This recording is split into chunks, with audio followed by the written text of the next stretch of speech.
여러분 안녕 주무셨습니까? 말씀으로 드린 오늘의 번제 함께 합니다.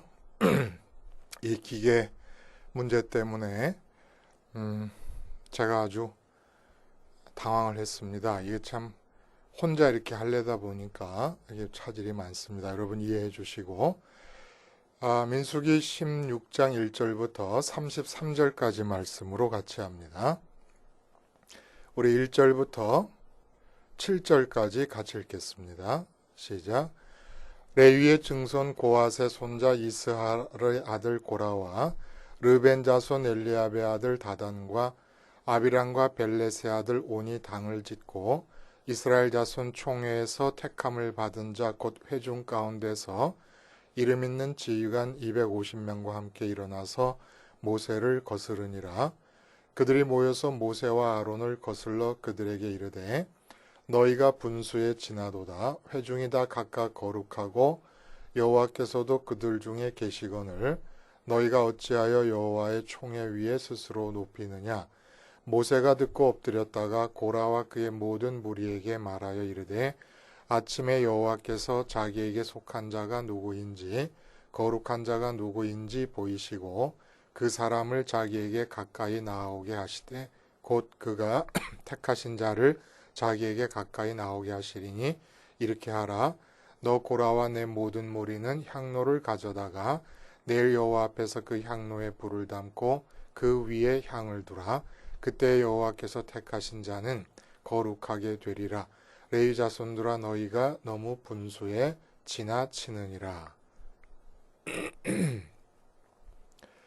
네, 오늘 우리가 함께 읽은 말씀 중심으로 큰 믿음과 분수 넘음의 차이라는 제목의 하나님 말씀 증거합니다. 당랑거철이라고 하는 고사성어가 있습니다. 이게 무슨 뜻이냐면 사마귀가 팔을 벌려서 수레를 막는다는 뜻입니다. 자기 분수를 모르고 강자에게 함부로 덤비는 것을 비유하여 사용되는 말입니다. 당랑거철, 사마귀가 팔을 벌려서 수레를 막는 그런 모습.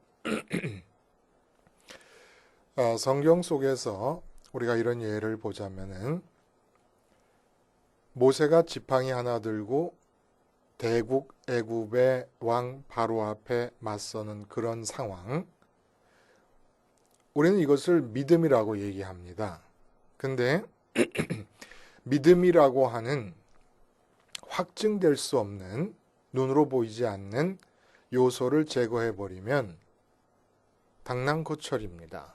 또 양치기 소년 다윗이 거인 골리앗을 향해 돌진해 나가는 모습, 우리는 이게 믿음이라고 말하지만 우리가 이러한 다윗의 모습을 고스란히 삶에서 따라하기에는 여러 가지 역부족을 많이 느끼고 또 이렇게 하는 것이 항상 옳은 것도 아닙니다. 그리고 시각을 조금 달리해 보면 역시 이것이야말로 사마귀가 팔을 벌리고 수레를 가로막는 당랑거철이 아니겠는가 하는 생각이 듭니다. 우리 삶에서 어디까지가 믿음이고 그것도 큰 믿음이고 어디부터는 내 분수를 넘는 것이 되는 것인가? 이게 아주 중요한 문제지요. 오늘 본문에 우리가 함께 읽었습니다마는 모세와 아론을 향하여 반란을 일으키던 자들이 생겼습니다. 이런 일이 생길만 할 때도 됐지요, 이제는. 그래서 반란을 일으킬 때 한 말이 모세와 아론을 향해서 너희가 분수를 넘는다 라는 얘기였고, 또 이들에 대해서 모세가 나무라면서 한 말 속에도 너희가 분수를 넘는다 라는 말이 들어 있습니다. 그러니까 오늘 이 갈등의 키워드는 분수예요. 분수를 넘는다. 결과적으로 이 본문의 그 마지막으로 내려가서 읽다 보면은 이렇게 모세와 아론에 대해서 반란을 일으킨 자들이 어떻게 되었느냐? 무서워요. 장막 앞에 서 있게 하시고 하나님께서 다른 사람들은 다 옆으로 물러가게 합니다. 그리고 그들이 서 있는 땅이 그 자리에서 갈라져서 땅 속으로 묻혀버리고 맙니다. 깜짝같이 없어져 버려요. 굉장히 상징적인 의미가 큰 그런 사건이 일어납니다. 분수를 넘었어요. 분수라고 하는 게 여러분 뭐죠? 내게 할당되고 허락된 영역을 말합니다. 내게 허락된 경계예요. 더군다나 하나님께서 정해주신 분수가 있다 그러면 그건 아주 절대적인 의미를 지니는데 내게 허락된 경계이기 때문에 이걸 넘어서면 내가 설 땅이 없어지는 겁니다. 내가 설 땅이 이 세상에 존재하지 않는다는 것은 나라는 존재가 없는 것과 마찬가지예요. 그게 땅이 삼켜버린다는 게 그런 뜻이에요. 고라와 르벤 지파에 속한 아비람이라든지 다단과 온 이 세 사람이 한 마음이 되어서 대들었는데 이 사람들도 모세와 아론을 향하여 분수가 넘었다 그러고 모세도 이들을 향하여 분수가 넘었다 그랬는데 이들이 분수를 넘었어요. 근데 분수를 넘은 결과가 어떻게 되냐면 땅이 갈라지면서 이들이 땅 속으로 묻혀버립니다. 다시 말해서 이 땅에서는 그들이 분수를 넘어 자기에게 허락된 경계를 넘어버렸기 때문에 설 자리가 없는 거예요. 마치 북한의 간첩이 남한으로 옵니다.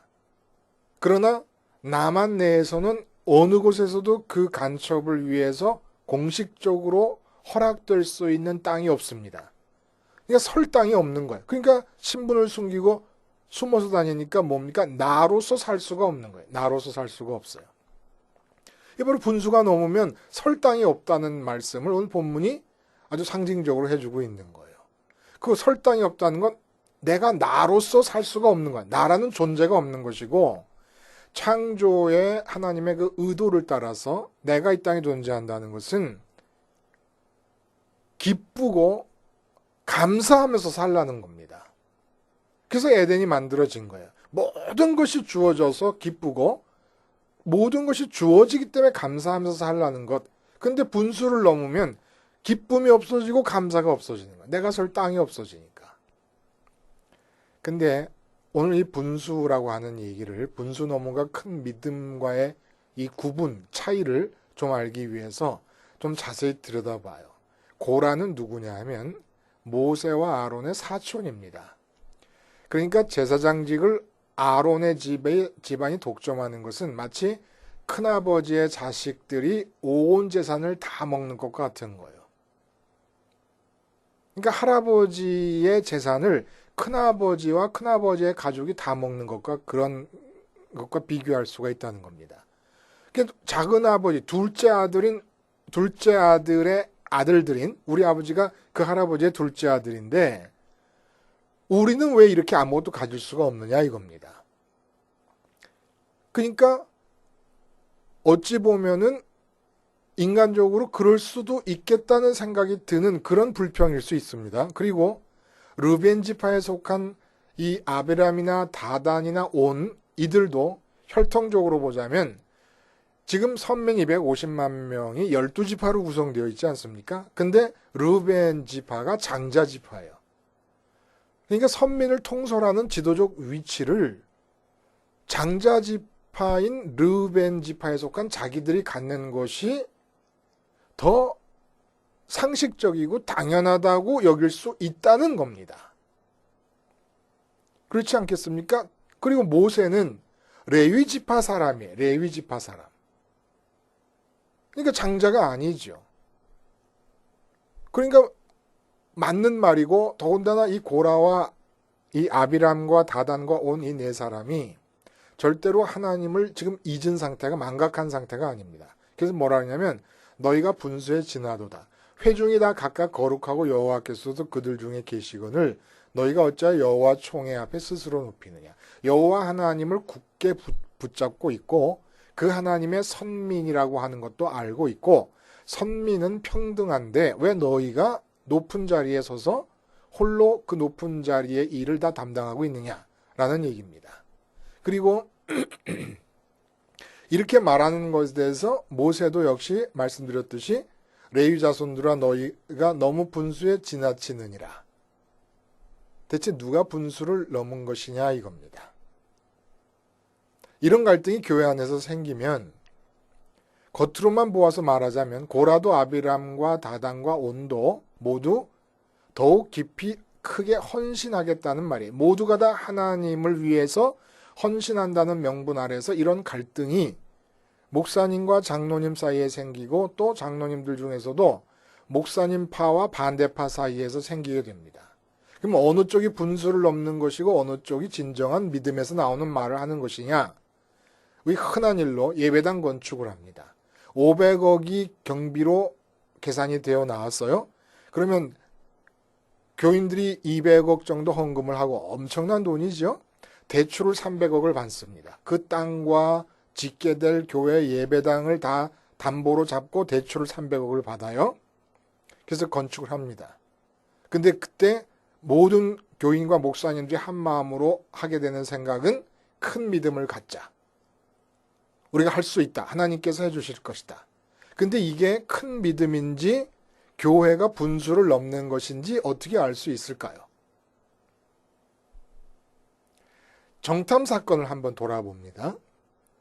성경사의 맥락을 우리가 다 아니까 우리가 쉽게 판단을 해요. 10명의 정탐꾼이 잘못됐다. 그러나 우리 삶에서 이런 일을 겪는다면 10명의 정탐꾼과 여호수아 갈렙 누가 큰 믿음이고 누가 더 분수를 지키는 것인가? 우리 삶에서 진짜 이런 일이 있다 그러면 광야 방랑 오합지졸 상태에서 가나안 족속들을 우리의 밥이라고 표현한 갈렙과 여호수아가 정말 이거야말로 당랑거철 아닙니까? 사마귀가 수레를 향하여 손을 벌리는 이스라엘 오합지졸이 정비를 다 갖추고 살고 있었던 가나안 족속을 향하여 그리고 다윗과 골리앗도 그래요. 이거야말로 당랑거철 아닙니까? 이런 마음가짐들보다는 오히려 레위지파 아론의 사촌인 고라가 제사장 자리를 서로 나누어서 하자는 것은 훨씬 더 분수 넘음에 있어서 오류가 적을 수 있다 이겁니다. 상식적으로 논리적으로만 보자면 루벤 지파에 속한 장자 집안에 속한 이 다단과 아비람과 온이 모세를 향하여 이스라엘 통솔권을 나누자라고 하는 얘기를 하는 것이 오류가 적을 수 있다는 겁니다. 전혀 근거 없는 바람이 아니라는 거예요. 오늘 본문의 얘기는. 근데 땅이 갈라져서 그들을 삼켜버리고 맙니다. 그리고 또 한 가지 문제는 분수라는 것은 키울 수는 없는 것인가? 자기 분수를 지키는 것만 좋고 옳은 것이고 분수를 키우면 안 되는 것이야. 그러면 지금의 분수만 지키면 도대체 발전이라는 것이 있을 수 있겠습니까? 더 높은 자리, 더 큰 역할을 향하여 노력해야 되는 거 아닐까요? 이런 것이 진정한 성공적 삶은 아닐까라는 의문이 생깁니다. 예를 들어 집이다 그러면 19평에서 시작해서 전세로 시작합니다. 결혼 생활을. 그러면 맨날 그게 분수에 맞다고 생각해야 되는 겁니까?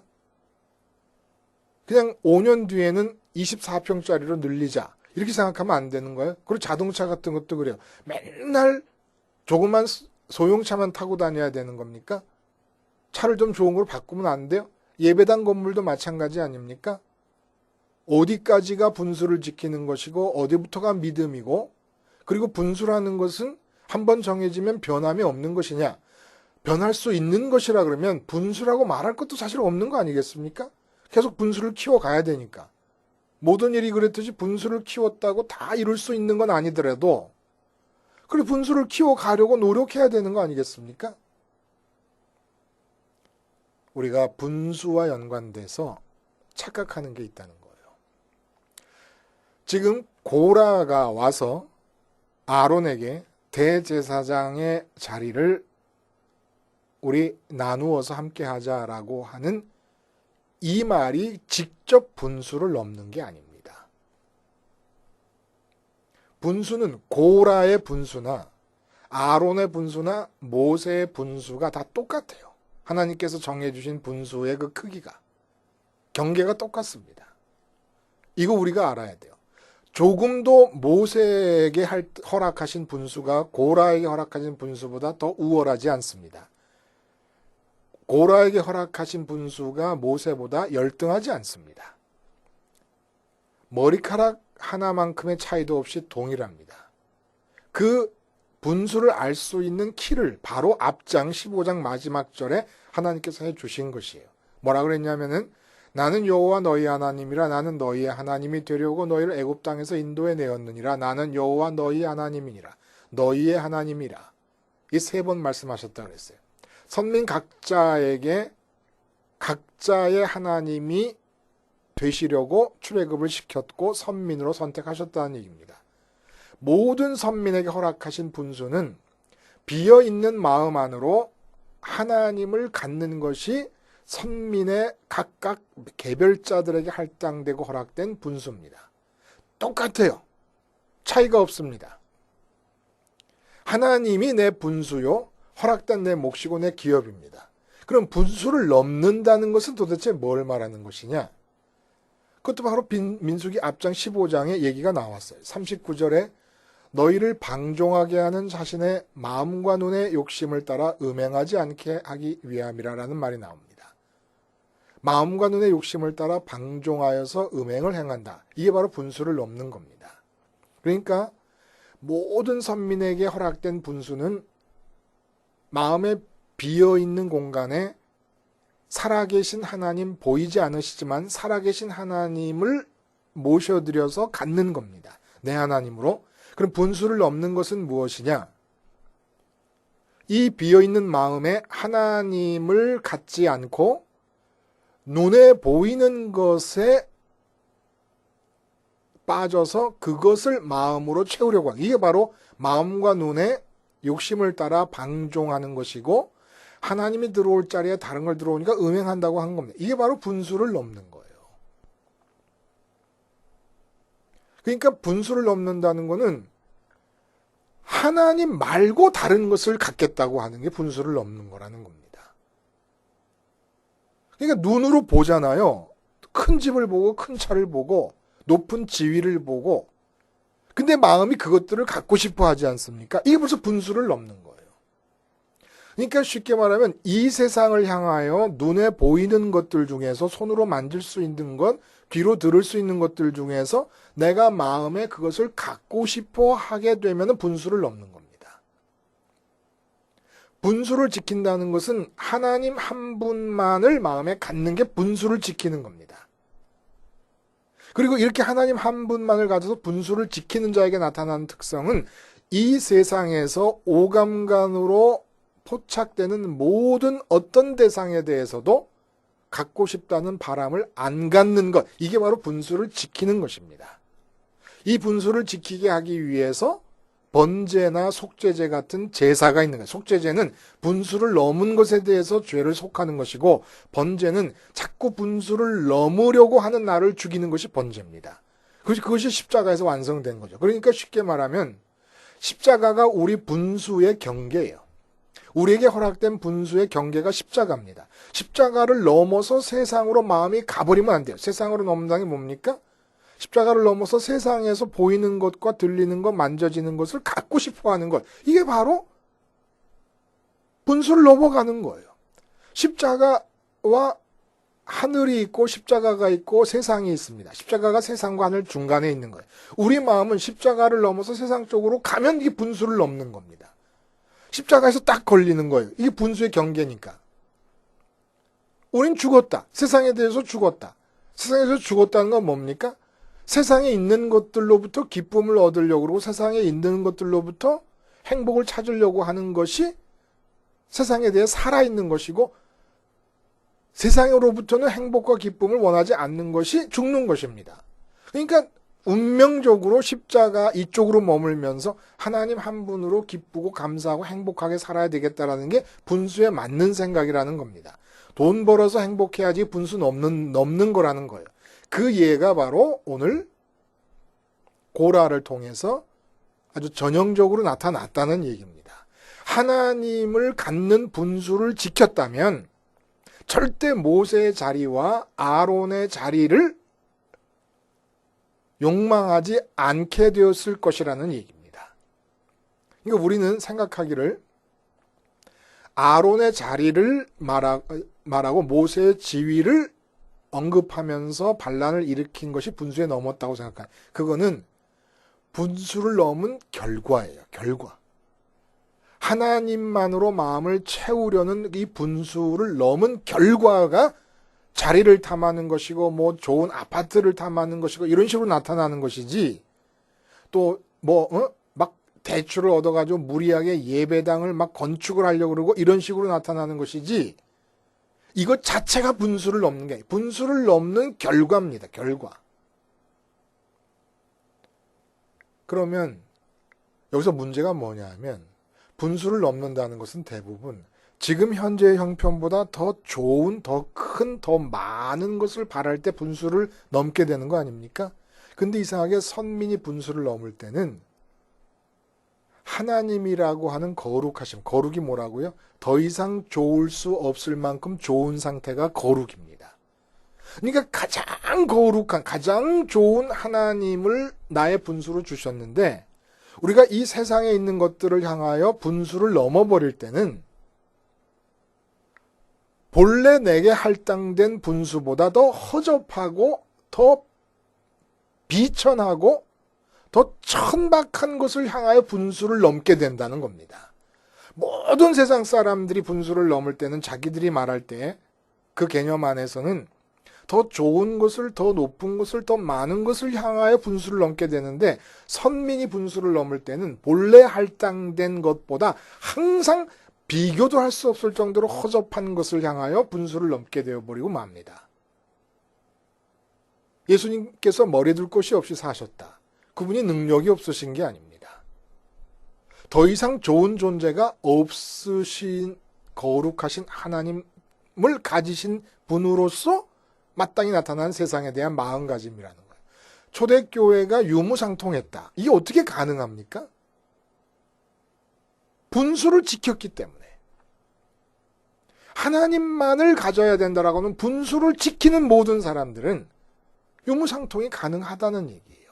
근데 우리가 그게 안 되는 것은 아직 분수를 철저하게 못 지키고 있기 때문입니다. 세상 것 갖고 싶으려면 마음 안에 있는 하나님을 물려야 되는 거 아닙니까? 그러니까 이상한 현상이 나타난다는 거예요. 분수를 넘는데 허접한 것을 향해 넘습니다. 여기서 질문이 있어요. 그러면 실질적으로 모세와 이 고라 일당의 갈등은 어떻게 설명이 되나? 실제로 모세는 이스라엘 250만 명을 통치하는 1인자의 자리에 서지 않았냐? 아론은 평생 그 집안이 선민이 존재하는 한 그야말로 영원 무궁토록 대제사장의 일과 제사장들을 담당해야 되는 그런 집안이 되지 않았느냐? 이건 불공평하지 않느냐라는 생각을 가질 수 있지 않습니까?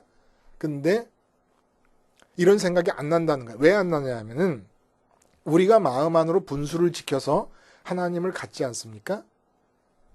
우리 인격이 그러면 뭐가 되느냐면 장갑이 되는 거예요. 장갑. 우리 몸이 뭐가 되냐면 하나님의 장갑이 됩니다. 장갑의 분수는 주인이 자기를 끼도록 속을 비워서, 장갑 속에 예를 들어 사탕이 들어있다든지 장갑 속에 모래가 들어있다든지 하면 장갑을 낄 수가 없지 않습니까? 그러니까 장갑이 끼도록 하는 것으로 분수를 지키면 되는 거예요. 장갑을 끼면 나는 주인을 갖는 것, 주인의 손을 장갑이 감싸듯이 나는 주인을 가지면 되는 겁니다. 그러니까 그 다음에 모세의 지위나 아론이 대제사장을 한다든지 이 세상에서 나타나는 모든 일들은 장갑의 일이 아닌 거예요. 장갑을 끼신 분의 일인 것이지요. 그러니까 우리는 선민으로서 장갑입니다. 장갑의 분수는 주인이 끼는 것까지만이 장갑의 분수인 거예요. 속에다 뭘 담아가지고 못 끼게 하면 안 되니까 끼면 되는 겁니다. 그 다음에 장갑을 낀 주인이 화분을 만질 수도 있고, 그리고 뭐 도끼를 들고 나무를 찍을 수도 있고, 장갑을 낀 주인이 운전대를 잡고 운전을 할 수도 있고, 장갑을 낀 주인이 무엇을 하는가는 장갑들의 문제가 아니라는 거예요. 그래서 오늘 모세가 뭐라 그러냐면은 아론이 무엇이길래 아론을 원망하느냐 이렇게 얘기를 해요. 아론이 대제사장이 된 것은 하나님께서 장갑으로 삼고 있는 것뿐인데 장갑된 아론에게 너희가 무엇을 자꾸 원망하고 있느냐 이런 얘기를 하는 겁니다. 주님께서도 장갑이 되셔서 사셨어요. 그래서 귀신을 쫓아내고 나서 뭐라 그러십니까? 하나님의 손가락을 힘입어서 내가 귀신을 쫓아낸다.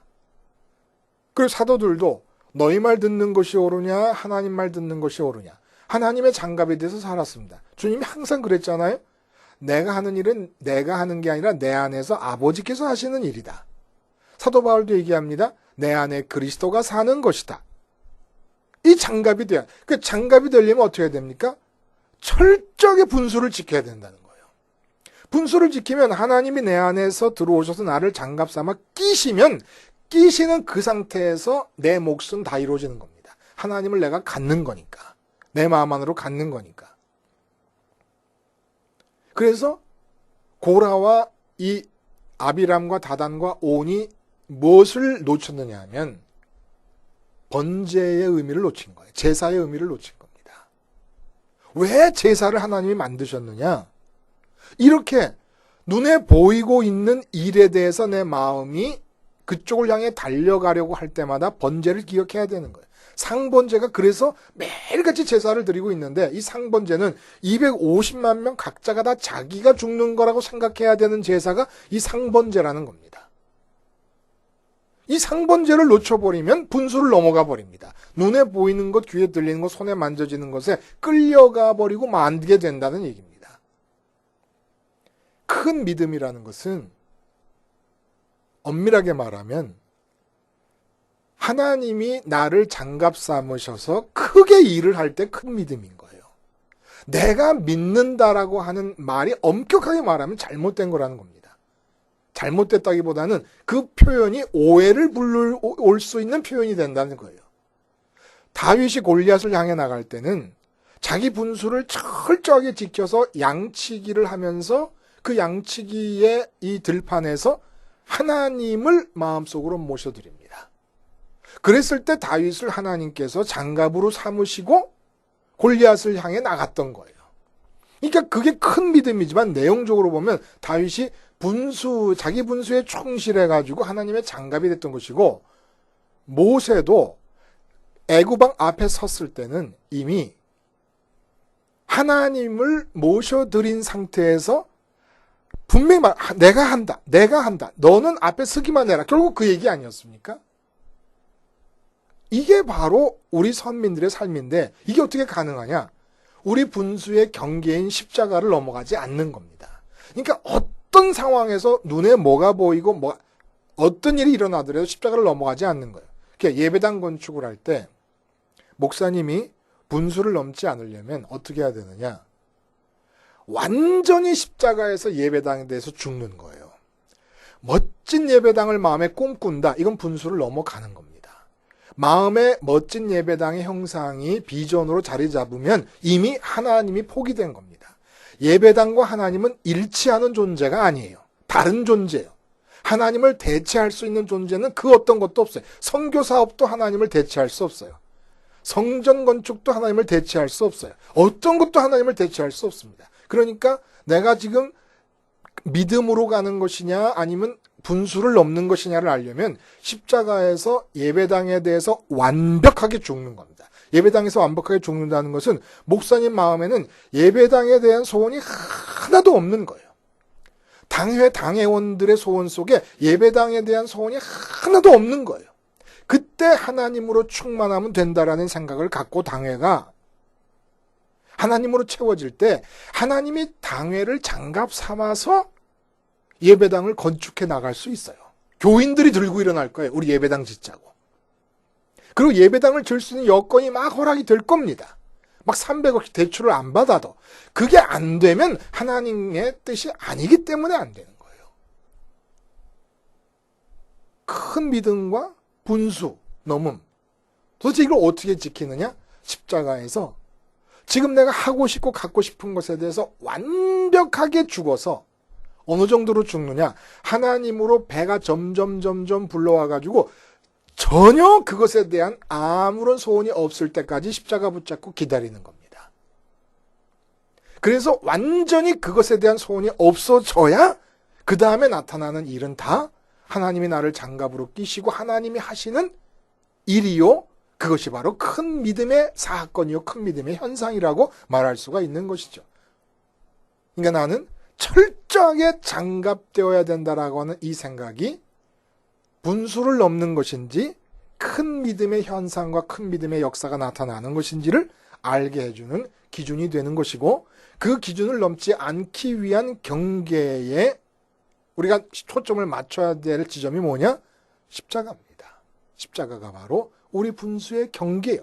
하나님만이 내게 할당된 내 몫의 기업이니까 그 하나님을 갖기 위해서는 십자가를 넘어서 세상으로 가지 말아야 되는 경계선이 되어주시는 것이지요. 기도하겠습니다. 하나님 아버지,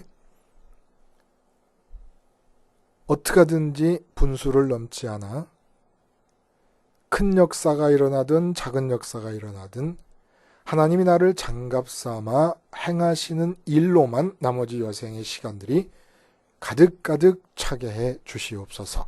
예수님의 이름으로 기도하옵나이다. 아멘.